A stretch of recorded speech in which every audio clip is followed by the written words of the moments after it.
Conversemos es una producción de la Iglesia Diálogos y Fe de Bogotá, Colombia, que busca la participación comunitaria en la comprensión del texto bíblico, porque la profundidad espiritual no es incompatible con el pensamiento crítico.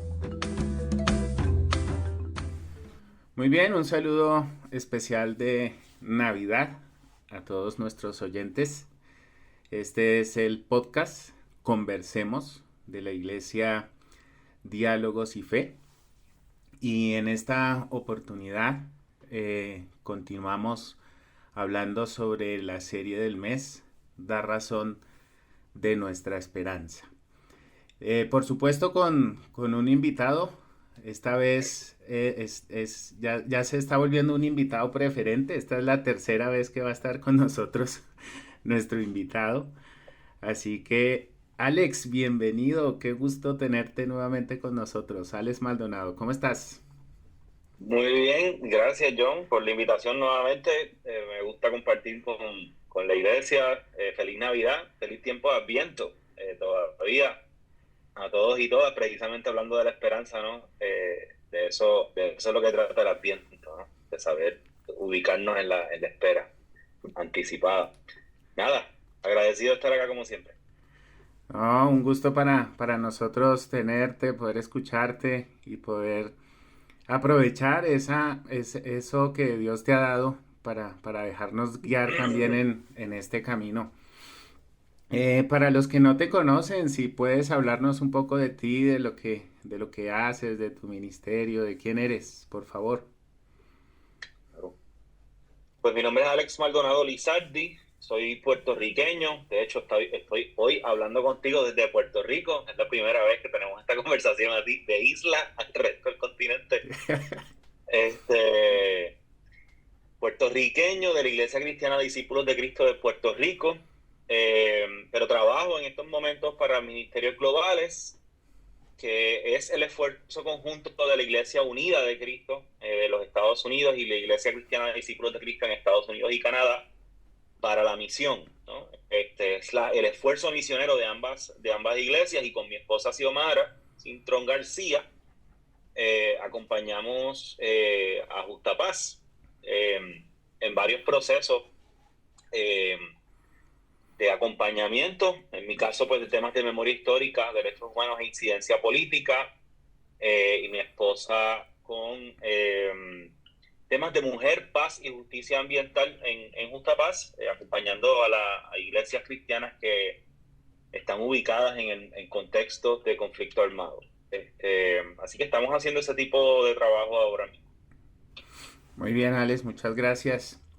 Pues bueno, nosotros tuvimos la oportunidad de compartir recientemente con Alex y otras dos invitadas en el marco de la conmemoración del Día de los Derechos Humanos, y la hicimos en un día muy especial aquí para la cultura colombiana, que es la Noche de las Velitas, el 7 de diciembre. Ahí estuvimos compartiendo en un evento que denominamos Luces de Fe y Esperanza, pensando un poco en la niñez, ¿no? O lo que también en otros ambientes se ha llamado niños, niñas y adolescentes. Y ahí, bueno, cada invitado, cada invitada, desde su punto de vista, desde su experiencia, estuvo compartiendo un poco en ese marco, encendiendo luces por la niñez. Ahí, pues, bueno, también estábamos combinando esto que mencionaba Alex del Adviento, que el Adviento es una espera, una esperanza, ¿no? Una espera en ese nacimiento. Son palabras muy, muy similares, pero digamos, lo que es natividad o navidad es ese nacimiento, un niño que significa algo. Y Ale se introducía en su presentación lo que estorba la esperanza, o que estorba la esperanza. Creo que es una oportunidad ahora de pensar ¿Qué es lo que está estorbando nuestra esperanza? En estos días de Adviento nos ubicamos justamente en ese aguardar la venida de Dios a través de un nacimiento. Y estamos reavivando entonces el relato del pesebre, cantando el burrito sabanero, reescuchar las canciones, los villancicos de cada año en diciembre, esas canciones viejas por allá editadas en los años 20, en los años 30, reunirnos con la familia por la temporada para hacer la transición entre un cierre, una apertura de año nuevo. Y eso de alguna manera puede ser un esfuerzo para quitar o dejar a un lado todo aquello que estorba nuestra esperanza.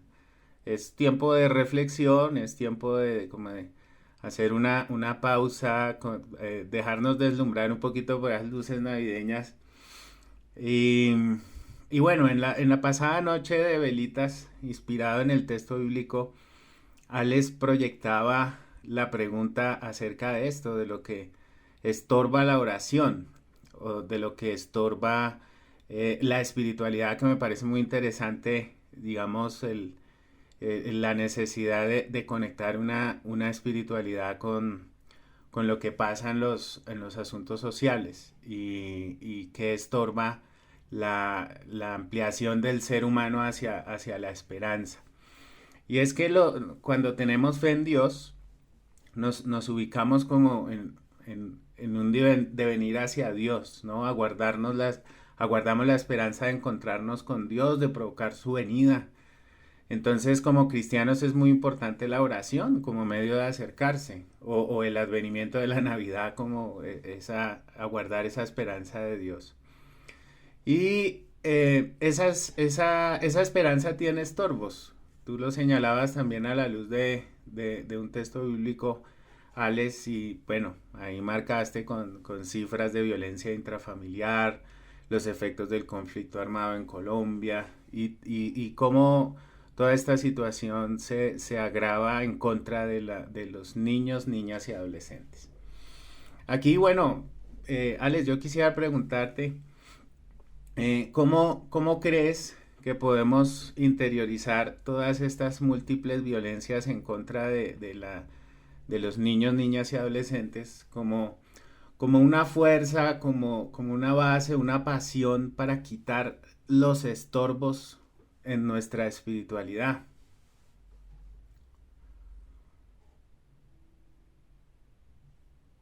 Bien, no sé si ahí me escucho. ¿Me escucha bien? Sí, sí, sí. Ahí, perfecto. Eh, Parte de lo que hablábamos está bancado en esta reflexión de Primera de Pedro, ¿no? Primera de Pedro 3:7.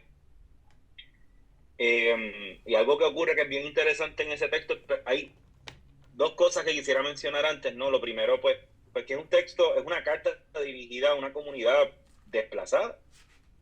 Primera de Pedro está dirigida, dice, ahí me gusta la versión de Reina Valera, que habla de los expatriados de la dispersión. Entonces tiene dos palabras muy fuertes en términos sociológicos.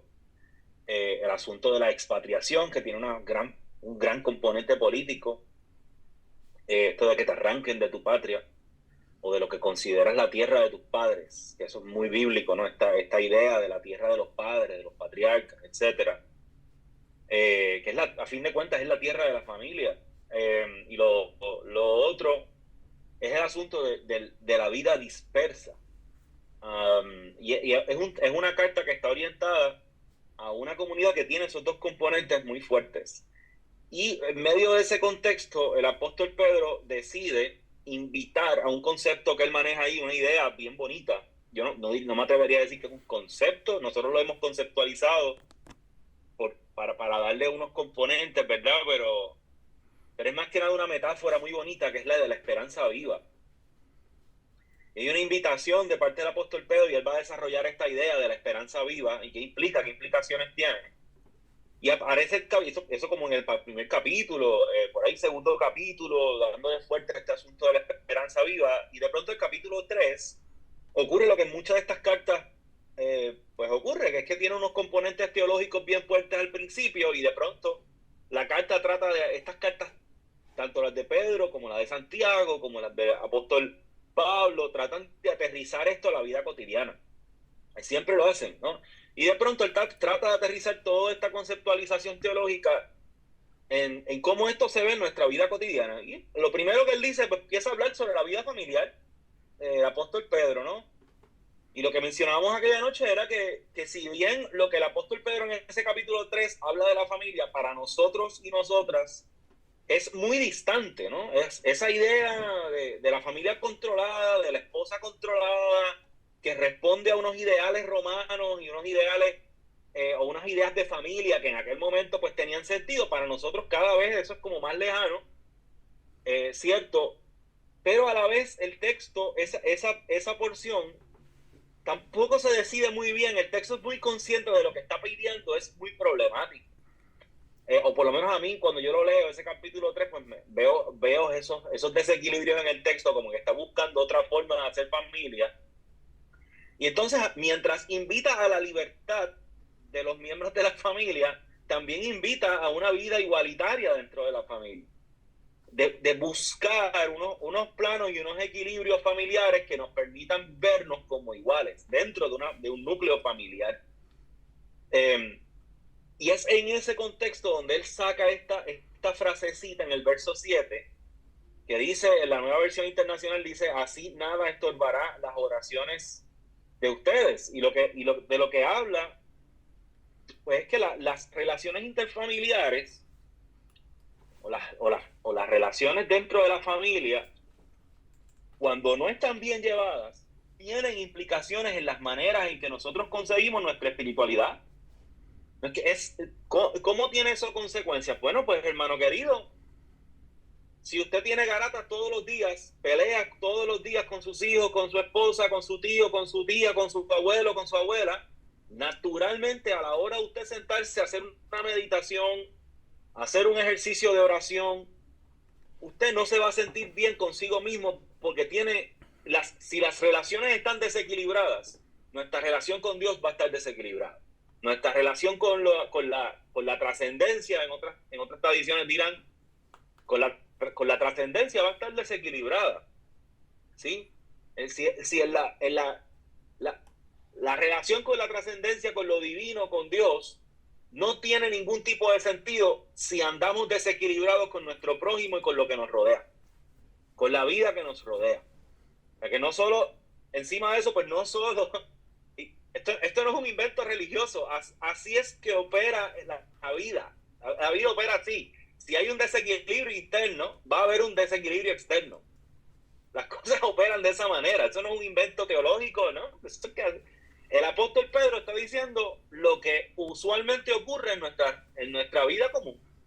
Si tengo un problema personal, si tengo un problema interno con nuestra familia, con nuestras relaciones, etcétera, vamos a empezar a tener desequilibrios en la vida interior, en la vida del corazón. La sugerencia o la invitación del apóstol Pedro es a que subsanemos o tratemos de mirar nuestras relaciones interpersonales, intrafamiliares, para que de alguna manera la vida de oración, la vida de contemplación, la vida de relación con la trascendencia, con la divinidad, con Dios, en nuestro lenguaje cristiano, nuestra relación con Jesús, tenga algún tipo de sentido, tenga algún tipo de orientación real, constatable, que nos dé a lo que apuesta precisamente Jesús, que es a la vida plena aquí, o sea, no en otro plano de la realidad, en este plano, que podamos sentir y vivir una vida plena. Son orientaciones bien prácticas que da él en ese sentido. Habiendo dicho eso, lo segundo que quiero mencionar, que ya pues un poco contestando tu pregunta, nosotros de pronto estamos viviendo, fíjate, y esto pues te lo debo a ti porque tú me orientaste esa reflexión, yo no me la inventé. Yo conversando contigo precisamente un día que estábamos corriendo, hablábamos precisamente del asunto de la esperanza y nosotros ahí dale con la esperanza, y ahí me dio con hacer mi tarea a invitación tuya y me senté a leer este libro de Moltmann. de Jürgen Moltmann, este teólogo alemán que fue víctima de la Segunda Guerra Mundial, que estuvo en campos de concentración, que no las vio bien, que no las vio fácil, que tiene todas las razones para poner en tela de juicio la posibilidad de una vida después, una vida trascendente, ¿no? Porque lo que vivió fue un profundo sufrimiento que no tiene ningún tipo de sentido. Y de cara a eso, este señor, este teólogo, comienza a reflexionar sobre la esperanza y tiene un libro bastante gruesito sobre el sentido de la esperanza. Y una de las cosas que él dice al principio de ese libro, John, tú lo recordarás más que yo, es que él empieza a cuestionar esta idea que este libro se escribió creo que en el 60, 70, yo no recuerdo ahora la fecha de publicación. Pero él empieza como a poner en tela de juicio formas de vida que están ancladas exclusivamente en el presente. Y él dice que esto representa un grave problema para la humanidad si los seres humanos solo somos capaces de pensar el aquí y el ahora. Es una de las cosas que él empieza a decir. Yo, pero espérate un momento, esto de pronto, para mí eso no era un problema. Pero mientras estoy leyendo, él empieza a problematizar esta manera de percibir la vida, que yo escuché a alguien decir, este presentismo, ¿verdad? Este asunto de supuestamente vivir todo en el presente, o vivir todo en el presente como si los seres humanos no estuviéramos afectados por las condiciones espaciotemporales. Como si las condiciones de nuestra existencia no fuesen importantes, ni valiosas, ni aportaran nada a nuestra vida. Como si el presente no tuviese una forma de construcción y aparece de la nada. Uno vive en el presente, y un presente que es completamente accidentado. Pues ¿qué dice Moltmann? Dice, el presente no es accidentado. El presente es resultado de lo que el ser humano ha venido construyendo, y también el resultado de sus aspiraciones futuras. Menciona él. Esas aspiraciones futuras, ahí es donde está anclada un poco el sentido de esperanza. Usualmente lo vemos hacia adelante. Moltmann dice que no es posible construir un sentido de esperanza profundo, valioso, sostenible, si a la vez no hay un profundo sentido de comprensión de nuestra memoria.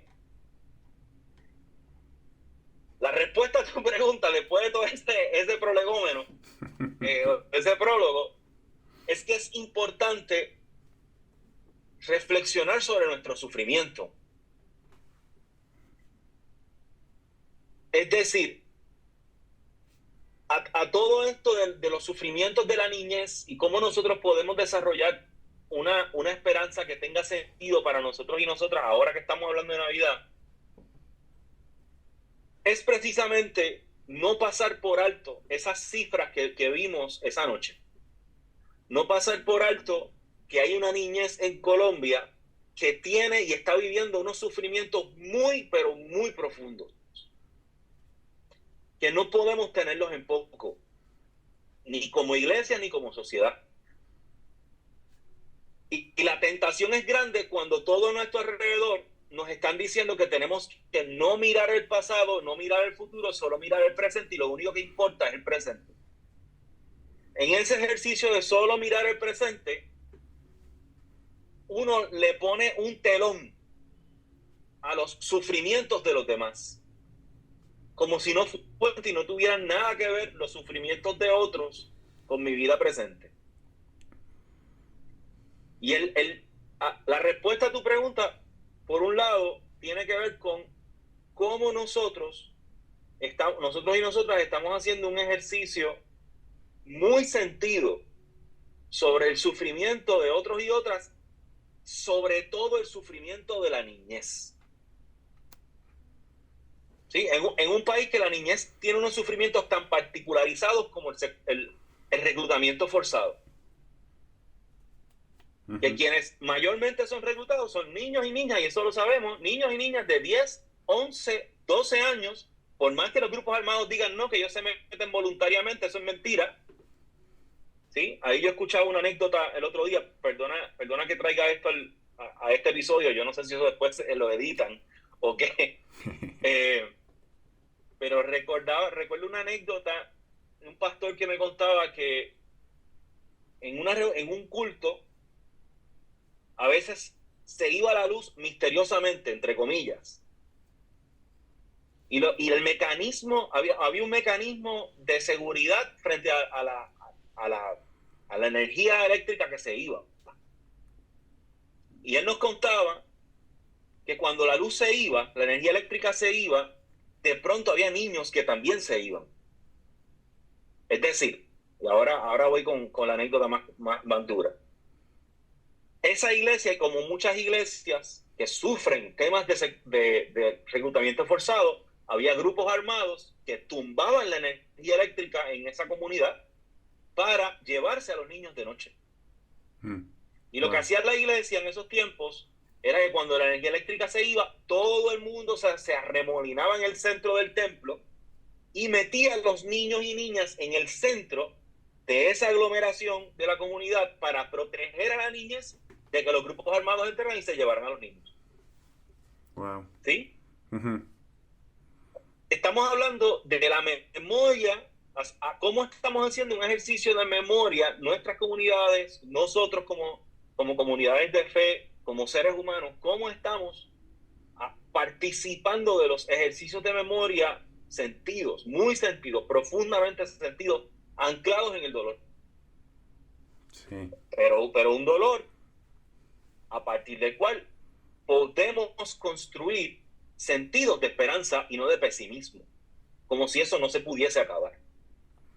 Entonces, dos cosas para evitar ahí: uno, el olvido, y dos, el pesimismo.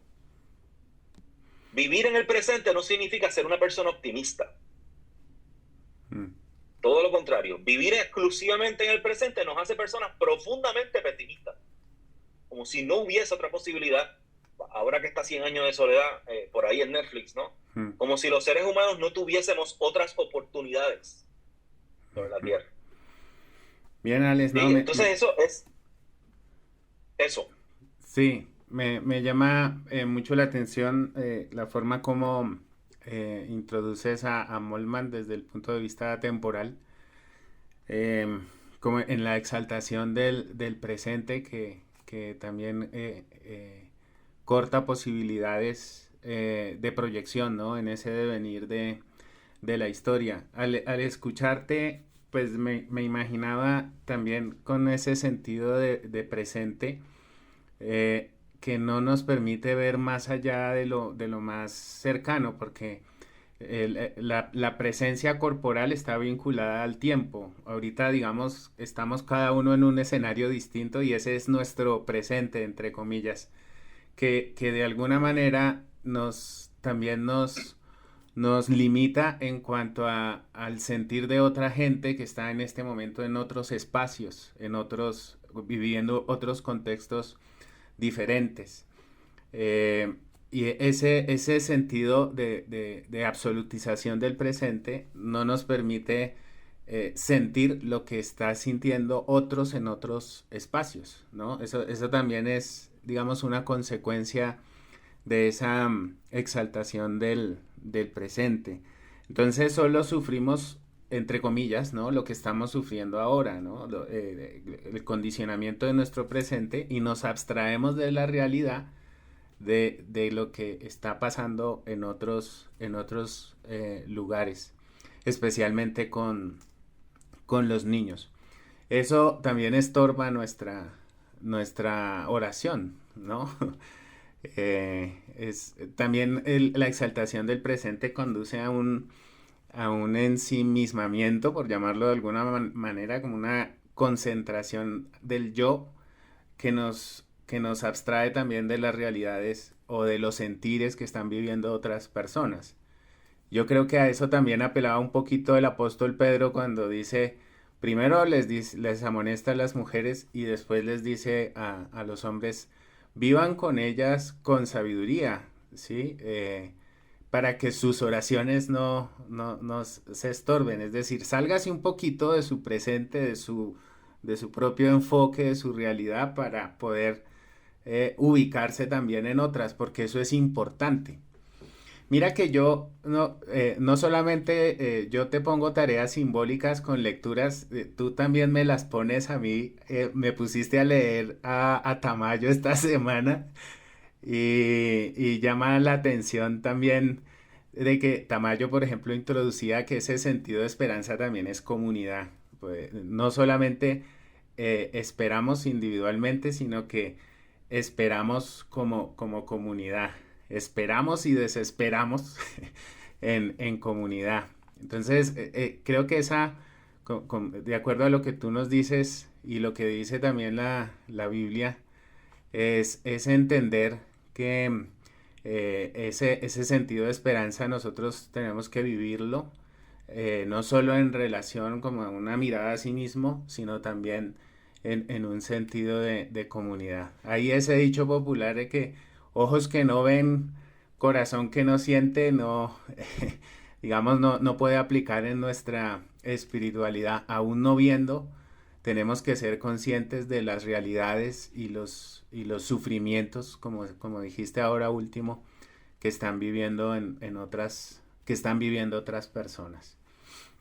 Bueno, esto hace parte también de lo que, pues, aquí en Colombia, con pues, tu misión y digamos, tu trabajo en Colombia, pues, nos has hecho notar, ¿no? Acerca de una realidad que nosotros estamos viviendo y es síntoma de una profunda crisis espiritual. Que igual, no solamente es a nivel personal cuando somos indiferentes y nos reunimos a celebrar Navidad, nos conectamos con la familia, aquí solo comemos y somos felices, ignorando o pasando por alto o siendo indiferentes a las necesidades de los demás.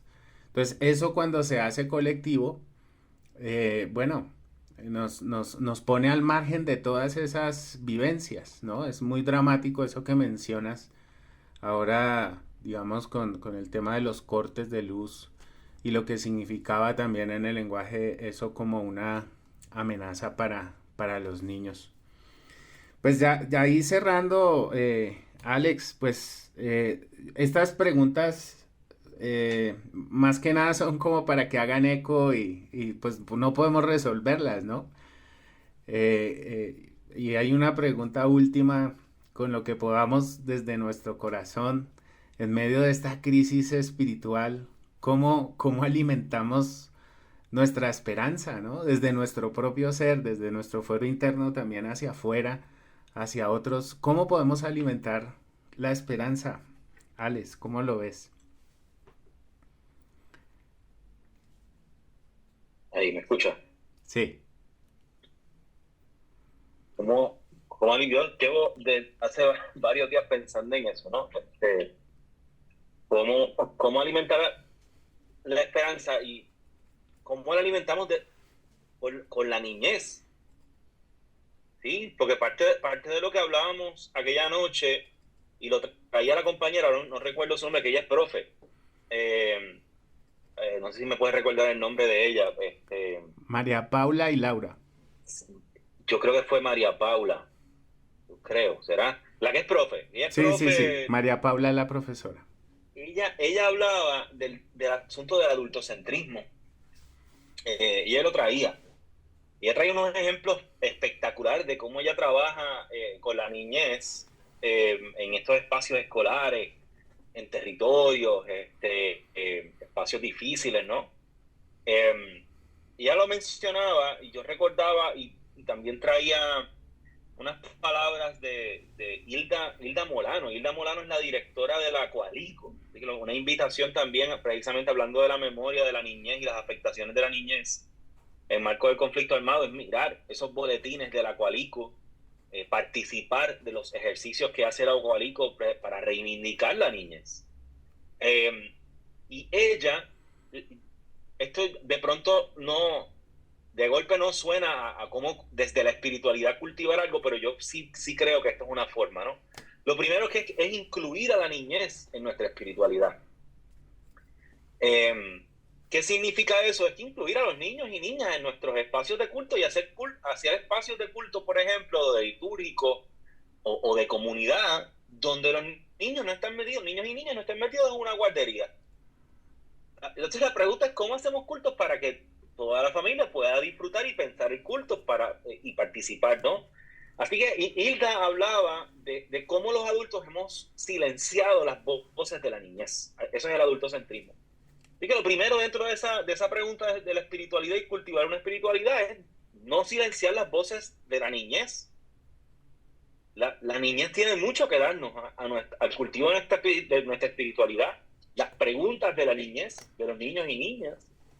En estos días que estoy en Puerto Rico, las preguntas, comentarios de mi sobrina, que cuando llegué aquí a Puerto Rico el otro día, descubrí o me dijeron que ella tiene unas nuevas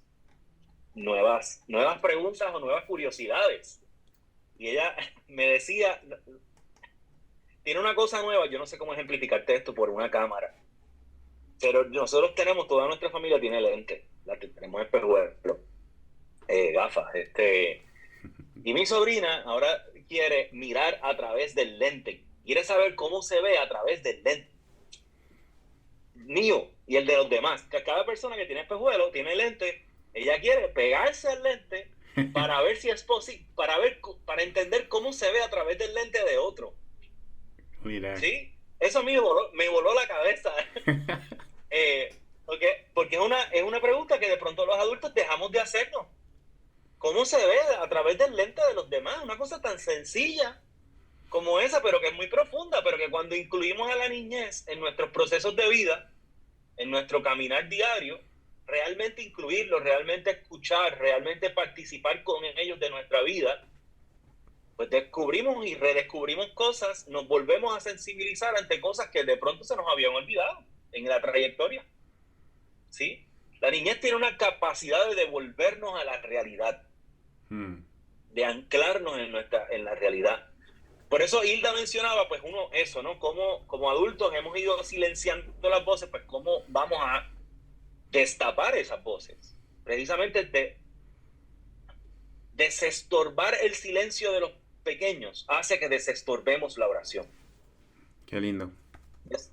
Desestorbar o destrabar el silencio de los pequeños hace que destrabemos, desatemos nuestra espiritualidad, la fuerza, la energía de nuestra espiritualidad, el sentido de la espiritualidad está ahí, siempre ha estado ahí.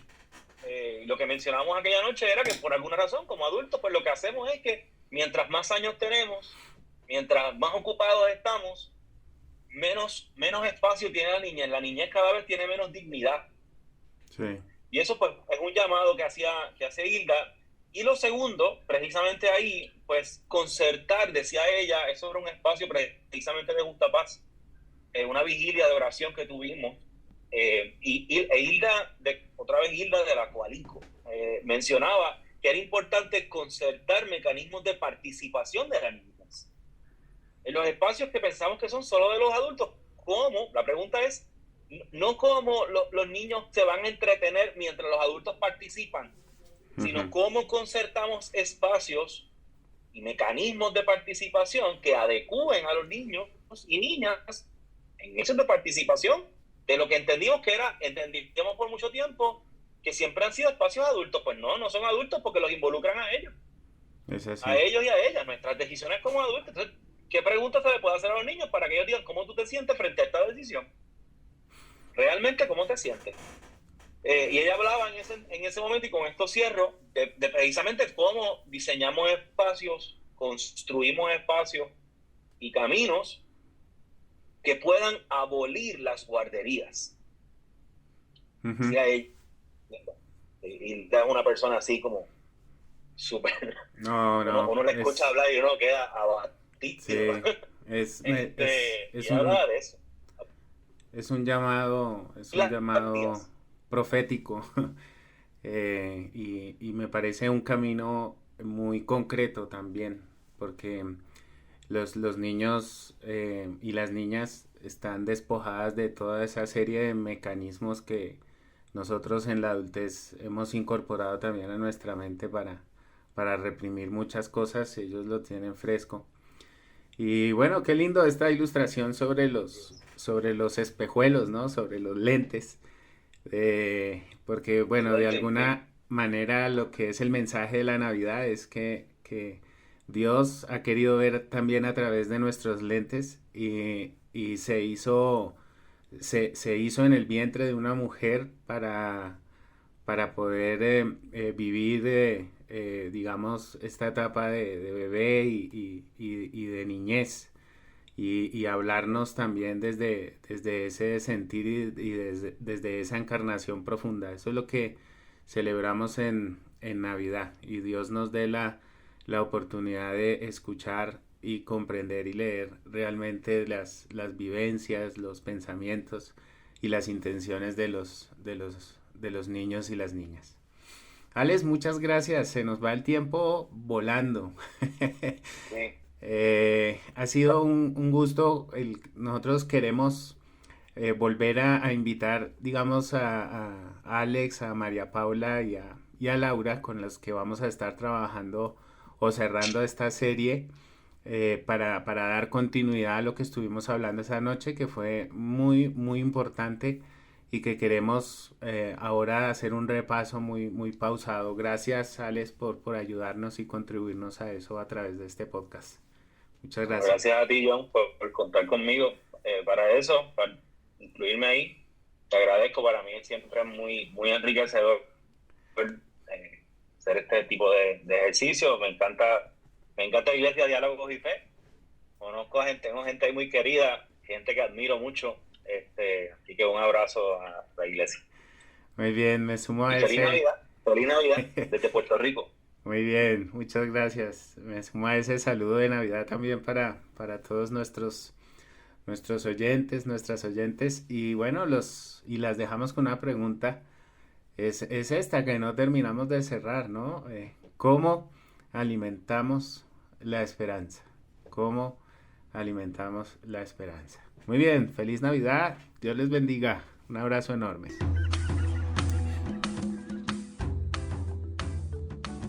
Esta fue una producción de la Iglesia Diálogos y Fe de Bogotá, Colombia, comunidad cristiana evangélica que busca vivir su espiritualidad en lo diario, asumir un verdadero compromiso de fe y compartir principios bíblicos para construir vidas. Dios quiere escucharte y nosotros también. Síguenos en nuestras redes sociales.